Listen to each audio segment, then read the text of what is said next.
Hello friends, so good to be with you today. We are in 1 Corinthians chapter 9. In chapter 8, Paul was talking a lot about the difference between what we actually had as our liberties and what restrained us from those liberties, which was how it affected other people. The person is more important than my liberty. That was the whole point. And so now here he's going to be talking about some of the rights that he's forfeiting as an apostle. He continues to deal here with the Christian liberty. In other words, what I can and what I cannot do. And let me just add this one little quick thing in here as I'm mentioning this. My personal liberty, regardless of what it might be, is always blended with responsibility. There are things that I do and don't do that's directly connected to responsibility. Even things that you might feel liberty to do that maybe somebody else doesn't. Because of my responsibility, because of my position, because of who I am, there's certainly things, let's say for instance, in anybody, if anyone that is in a higher office of any kind, they have to watch what they say, they have to watch what they do, and it isn't because they can't, but the fact is their office, their position holds them to a higher standard. And that's a really important lesson in life, guys. I'm just telling you, one of the biggest signs of immaturity in this area is people that can't contain themselves. You know, we got this silly attitude. Well, I'll just say what I want to say. No, you won't.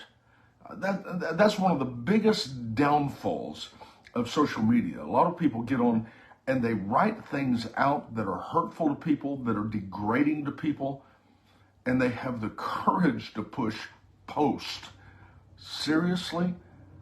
And if you think that doesn't affect your character, your reputation, then you're deceiving yourself.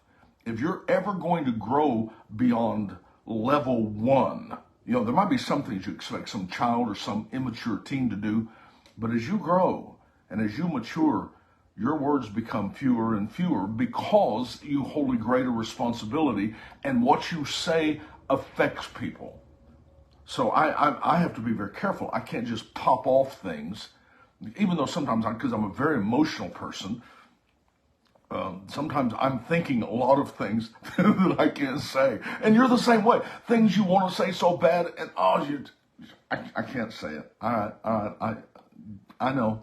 I'm thinking, I need to hire somebody else to say this for me. I can't say it because of my position.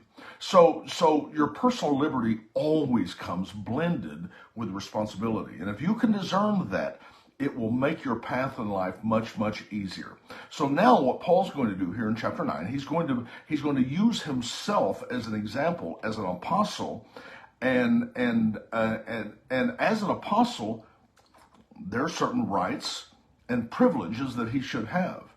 There are certain things that he should expect from people that he's talking to that should go without saying. I mean, that should just be it. That should be his right to do that. But he also, because of the things that he feels in his heart, he's going to forego certain privileges that he might be entitled to. And it's a very important part in life. And as we read what is written here in chapter 9, you're going to see that there are certain people at that place there in Corinth that obviously questioned his authority as an apostle. I don't know why he should get this. Who does he think he is anyway? You know, and who does he think he is? I mean, what a horrible statement to make about anybody. Can I tell you that? To make about anybody. But that's what they were saying about Paul. And they were questioning his authority, especially as an apostle, because these people would normally treat an apostle a certain way, and they would just say, I don't like him being treated with that luxury, with that gift, with whatever. So, chapter 9 and verse 1, here's what Paul's making the statement. He's going to start to make his part as laying down his rights and liberties as an apostle. He says, am I not free? Am I not an apostle? Have I not seen Jesus Christ our Lord? Are you not the result of my work in the Lord? Now that's verse 1, he hammers them with those questions right there, those 4 questions, and basically he's trying to position his rights as that apostle. He's establishing himself as an apostle, Verse 2, he said, even though I may not have been an apostle to others, surely I am to you. He's talking to these people in Corinth. He said, for you are the seal of my apostleship in the Lord. Now, what he's doing here, when he talks about the seal, I'm going to talk about this just for a second, because he's establishing the proof of his apostleship. This seal, for instance, if you want to ship something on a cargo ship, what they would do is they would take this wax seal and they would put it on something that as to where it was going, and with a ring or an insignia of some kind, that they would make an impression from a ring or whatever on that seal. And that way, when you arrived and you show that ring that it matches the seal, it shows that you were authentic. It was proof of ownership. And Paul said this, he said, for you are the seal of my apostleship. You're my seal. I mean, can I say this to you? Just because you have a business card, that's not proof of the seal in your life. It's not. Well, I'm a business card, and I can use the ministry, for instance. This is my business card of I'm an apostle, I'm a prophet. I see people putting all these titles on their business cards. Oh, God, it cracks me up. Anyway, but the proof isn't in the business card. You know what the proof is in? It's in the seal. It's in the seal. It's in the gift. How do I know you're an evangelist? Well, I know it because fruit follows that. I'm going to see that becomes those people that have been impacted through your evangelism. That's the seal of your being an evangelist. You know, the results of the seal proves the authenticity. And so I can say, well, I'm a pastor. Well, a duck can stand up and say, I'm a pastor, and a lot of them do. But what's the proof of my being a pastor? It's the seal. Well, where's the seal? It's in the people. It's in the people who look and say, that's my pastor. It's someone that my gift has impacted them on the level that they are touched by it, or that they are impacted by it, and they recognize that. They recognize the gift. And so Paul was saying to these people, he said, dude, I'm an apostle. I came here 2 years ago and I established this place. And he said, you are the seal. You're the proof of my apostleship. The fact that I am that is because I'm looking at you. Now, verse 3, he made this statement. He said, this is my defense to those who sit in judgment of me. Knuckleheads. Every group's got them, don't they? Every group's got them. Dear God. Well, in my opinion, well, this is what I think. You know, God, every group's got them. And so there are people. Now, here you got, can I just say this? This is the Apostle Paul. He's kind of a big deal. And isn't that amazing? A lot of times we have the big deal with us, but we're so cynical that we can't see it. And so he said, this is the defense of those who sit in judgment against me. And then he goes on and he answers to them. He says, don't we have a right for food and drink? So they didn't like the fact that Paul would even receive monetarily anything from Corinth. He's not an apostle. Who does he think he is? You think we're going to support him? And he said, don't you think we have the right for food and drink? Don't we have the right to take a believing wife along with us, as do the other apostles and the Lord's brothers and Cephas or Peter? Of course, we know Peter had a wife. His mother-in-law was sick. You remember, Jesus went in, and what they would do is a lot of these apostles, they went, and they would, as they traveled, their wife would travel with them. And he said in verse 6, or is it only I and Barnabas who lack the right to not work for a living? See, that's really where it came down. They were criticizing over the money. I want to say this to you real quickly. Because you're going to have people in your group, in your social gatherings, in your church, in your business. I want to give you a phrase here that you really need to keep at heart. Issues are never the issue. Control is the issue. People that keep bringing up issues, they got a heart problem, and what they really want is control. So issues are never the issue. Control is the issue.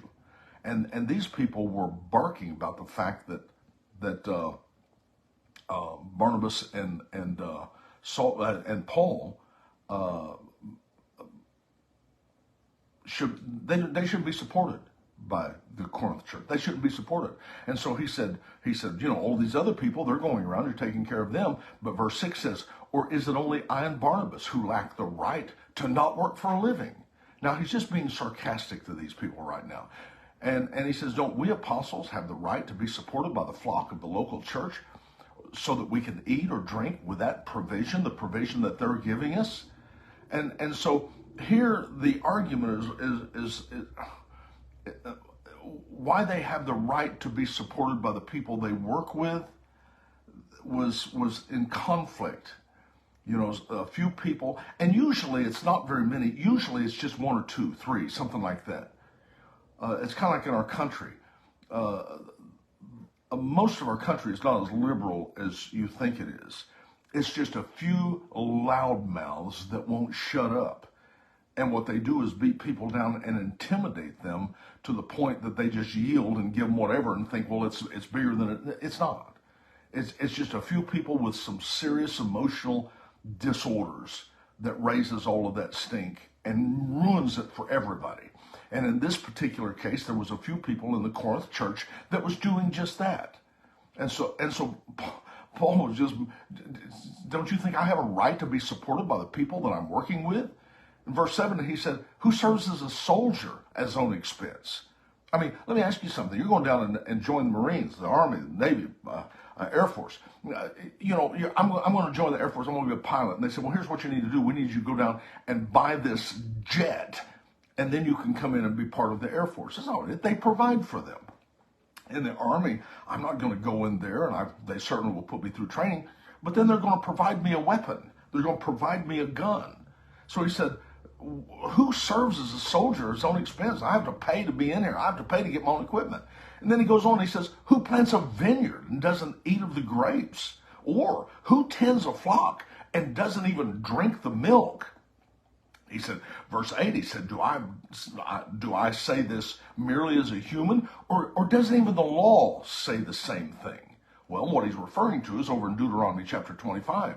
He said, for it is written in the law of Moses, don't muzzle the ox while he's treading out the grain.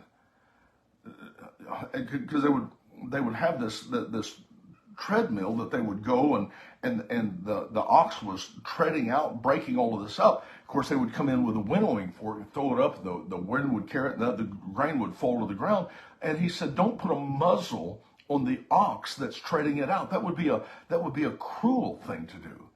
Now, he said there, he said, is this the oxen? Is what you think the oxen is? What? Now I'm reading here in verse 9. He said, don't muzzle the ox that's treading out the grain. Is it the oxen that God's concerned with? I mean, surely he says this for us, doesn't he? So he didn't write that down just for the oxen because he felt sorry for them. The reason he wrote that was for us, that we might understand this is how we conduct ourselves. He said in verse 10, he said, yes, this was written for us, because whosoever plows and threshes should be able to do so with the hope of sharing in the harvest. So what he was saying is look, I'm the apostle of this group. I'm the one that birthed this thing. I should be able to come in here and be supported. And verse 11 said, and if we have sown spiritual seed among you, is it too much if we reap material harvest from you? I mean, stop and think about that for a moment. And if they said, if others have this right of support from you, shouldn't we have it more because of the apostleship that we have? But here's what he said in verse 12. He said, but we didn't use this right. He said, we had it coming. It belonged to us. We had a right to that. But we didn't use this right. On the contrary, what we did is we put up with anything rather than to hinder the gospel of Christ from being shared with you. Because someone had a bad attitude, forget it. We're not taking any money from you guys. As a matter of fact, he even said in another place, he said, we robbed other churches that we might support you. In other words, other churches that weren't even associated with this paid the way so we could come and do this for you guys. So he said, we had the right there in verse 12, but we didn't use this right. On the contrary, we put up with anything rather than to hinder the gospel of Christ. Verse 13 said this, don't you know that those who serve in the temple get their food from the temple, and those who serve at the altar, they also share in what's offered at the altar? You know, a burnt offerings or a peace offering or whatever it was, the priest was still able to take part of that because that was his livelihood. That was his daily service. He said he was able to take part of it for himself and for the family, just simply to sustain himself. And verse 14 said, in the same way, the Lord has commanded those who preach the gospel that they should receive their living from the gospel. Now somebody say, where is that at? Well, Jesus talked about that. See, in verse 14, he's saying, guys, Jesus said this. Jesus said, look, if you're going to preach the gospel, then you should make your living from the gospel. He said that in Matthew. Remember when he sent all those guys out? He said, don't take this, don't take that, don't take sandals, don't take staff, don't take all of these things. But he said, eat what's set before you, for the workman is worthy of his wage. So the person, as they're sharing the gospel, should be receiving from those with whom they're sharing it. But verse 15 said this, and he, of course, I got a feeling Paul was just a little bit ticked off about this, because he's being very sarcastic about it. He says, but, verse 15, but I've not used any of these rights. I had a right to it. You should, by rights, you should be doing this. But he said, I've not used any of these rights. And he said, I'm not writing this in the hope that you would do such things for me. For I'd rather die than to allow anyone to deprive me of this boast. I'd rather die than for you to take this thing out of my hand that I'm about to beat you down with. He said, for when I preach the gospel, I cannot boast, since I'm compelled to preach. Woe is me if I preach not the gospel of Christ. I'm compelled to preach. Briefly, let me just quickly stop for a bunny trail here. Who's called to ministry? Who should go? Who should start this? If you aren't compelled, Spurgeon made this statement. I think it was Spurgeon. I'm not sure who it was. They made the statement that if you can think of any other way to make a living other than going in the ministry, then do that. Those in the ministry, so many times people thought, well, I think I'm going to give that a try. You should not do that. Do not do it. The only thing that should drive you is you should be compelled. I can't stop. I've got to do this. I've got to do this. Listen, I know what that's like. I mean, I was compelled. I was about to starve, but I was compelled. I didn't care. I didn't want anything else. It's like I couldn't think of anything else. I was compelled. And he said, I'm compelled to preach. And he said, woe to me if I don't preach the gospel. He said in verse 17, if I preach voluntarily, I reward. But if not voluntarily, well, I'm simply discharging the trust that's committed to me. So then, what then is my reward? Verse 18 says, just this, that in preaching the gospel, I may offer it free of charge, and so not make full use of my rights as a preacher of the gospel. My rights as a preacher. See, so Paul, he didn't want to take any financial benefit from Corinth. He didn't want to take anything from it. He even chides them in 2 Corinthians, is where what I was telling you just a moment ago. He said, I robbed other churches to take care of you. I didn't take anything from you. You know I didn't take anything from you. And all those naysayers and all of those hypocrites that sit there and made judgment against my apostleship, telling me that I wasn't this or wasn't that, forget it. I don't need your money. You know, in that truth, I don't need your money. Forget it. Keep it. It doesn't mean anything. Listen, I've had that feeling before. You're not my source. God is my source. God is my source. We used to kind of make the jest that we would say, God's going to supply your needs if he has to cause the neighbor's chicken to fly over your fence and commit suicide. Oh, I know that's ridiculous. That's ridiculous. But the bottom line is, Hey, Corinth, you're not my source. You're not my source. God's my source. I don't care. You take it all. You can have everything. Doesn't mean anything to me. God is my source. God will provide for me. I don't care whether things look good, look bad. Doesn't make any difference. God's my source. And you know, I'm not going to look to you. I'm not going to trust in you. My trust is in the Lord. That's kind of what he was saying. And so I use support from other places just to minister to you because I wasn't going to take anything from you. In other words, I have rights that I have foregone for you. I let that go. And that's what he was saying. He was really chiding these people. He was really. I think he was just very frustrated. It's like his kids. I'm just frustrated at you guys to act like this. I mean, you got to be kidding me. Seriously? You got to be kidding. Verse 19 said, "For though I'm free and I belong to no one, I have made myself a slave to everyone to win as many as I could." I'm doing everything I can. I'm ministering to people on every level that I possibly can. He said to the Jews, I became like a Jew to win the Jews. That was for the purpose. To those under the law, he said, like one that was under the law. Though I myself am not under the law, so as to win those that are under the law. Now, that doesn't mean that I compromised and I became Jewish so I could win the Jews. That's not what he was saying. He said, I keep my Jewish sensibilities and sensitivities. I'm aware of where they are, and I'm dealing with them not from the standpoint always of where I am, but I'm dealing with them on the standpoint of where they are. He said, I understand their cultures. I understand their customs. And for the sake of the gospel, I tend it toward the Jewish approach. I want them to understand from the Jewish approach, this is what it's doing. I'm not compromising. I'm just keeping sensibilities and sensitivities to where they are. And the reason is I want them to listen to the gospel's message. Now, I think, I'm trying to think of how I can say this. He was cautious of what he said in all the environments so as not to close the door.